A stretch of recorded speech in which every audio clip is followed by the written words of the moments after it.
J'enseigne l'histoire de l'art moderne et contemporain.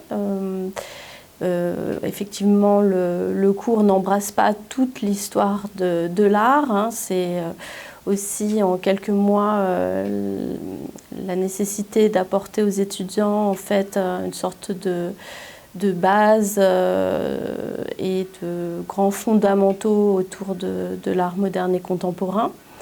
Les cours commencent bien souvent par une présentation de certaines expositions que j'ai pu voir. Donc je transmets aussi mon expérience, mon ressenti. Je fais également des associations avec d'autres œuvres. Je présente plus globalement l'artiste, ce qui leur permet aux étudiants d'avoir une entrée en matière dans le travail et de pouvoir à leur tour se confronter à l'œuvre physiquement, vérifier certaines choses ou les contredire, et puis on peut éventuellement en reparler la semaine d'après.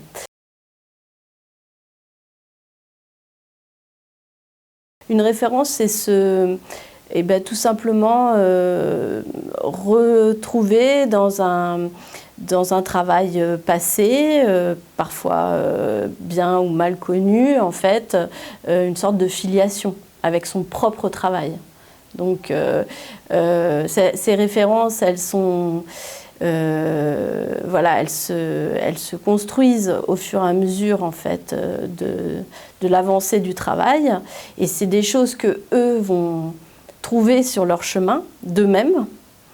Et aussi, c'est des choses que moi, je vais pouvoir apporter à la lecture de leur propre travail.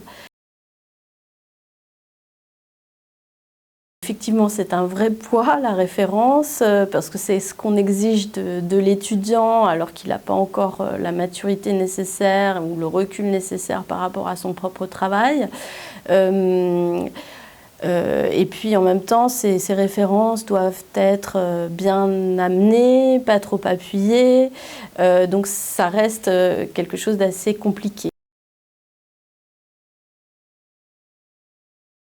Ça peut permettre de conforter une approche. En fait, il y a vraiment notamment dans ce rapport au plagiat, ce qui m'intéresse aussi, c'est de voir comment des artistes peuvent être dans la citation et d'avoir trouvé comme ça un père spirituel, un guide ou un mentor qui leur permet de tenir leur propre, peut-être leur propre orientation. Voilà, ils vont se conforter auprès de quelqu'un, donc ça c'est très important aussi, puisque là par exemple les étudiants à cette période de l'année, donc en février-mars, sont dans la constitution vraiment de leur projet et dans vraiment l'imbrication, et ils sont là en train d'assurer justement les bases solides de leur projet. Et donc ça, eh bien, c'est toujours difficile de se retrouver seul dans une sorte de néant. Il faut se raccrocher à ce qui a pu être fait, ou au moins avoir une sorte de, voilà, de phrases peut-être même qui permettent de tenir ce qu'on est en train de mettre en place.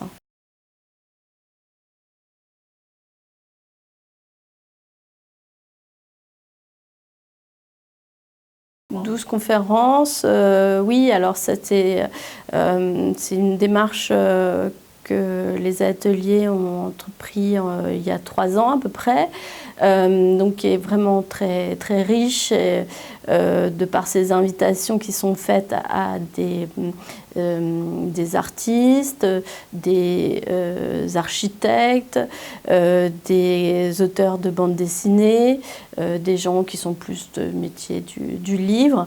En fait, l'idée c'est de pouvoir être au contact avec des créateurs, les voir se confronter à cet exercice un peu particulier qui est l'oral, que nos étudiants seront aussi amenés à réaliser à la fin de l'année.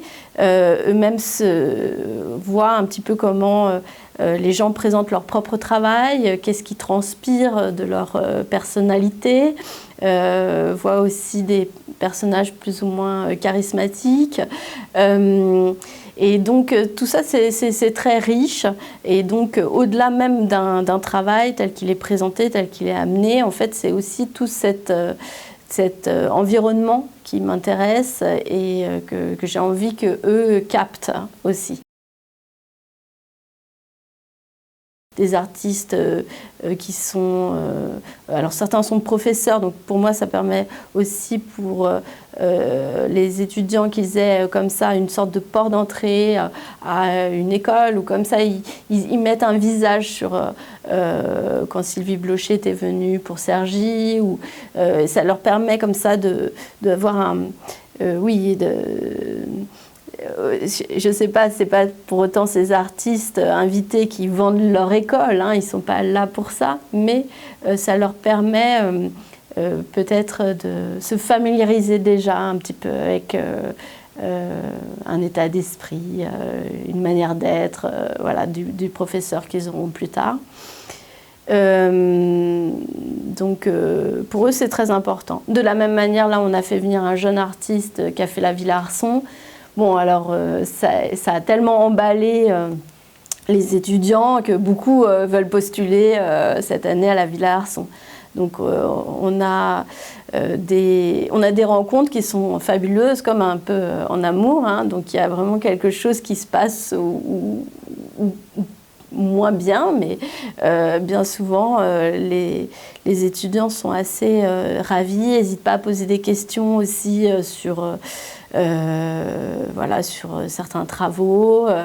J'invite vraiment des gens qui ont des parcours très différents, à la fois des artistes très confirmés, des artistes plus jeunes dans leur pratique, et parfois des performeurs, des peintres. En tout cas, il y a beaucoup de médiums qui sont appréhendés à travers ces invitations, et puis bien sûr aussi des auteurs de bandes dessinées, et puis on produit aussi des rencontres avec des architectes, comme je le disais. Bah, je pense qu'ils prennent conscience, parce que moi j'ai beau leur dire, mais je pense qu'ils prennent conscience à quel point il faut incarner sa pensée en fait, et son travail, et ils le voient en fait.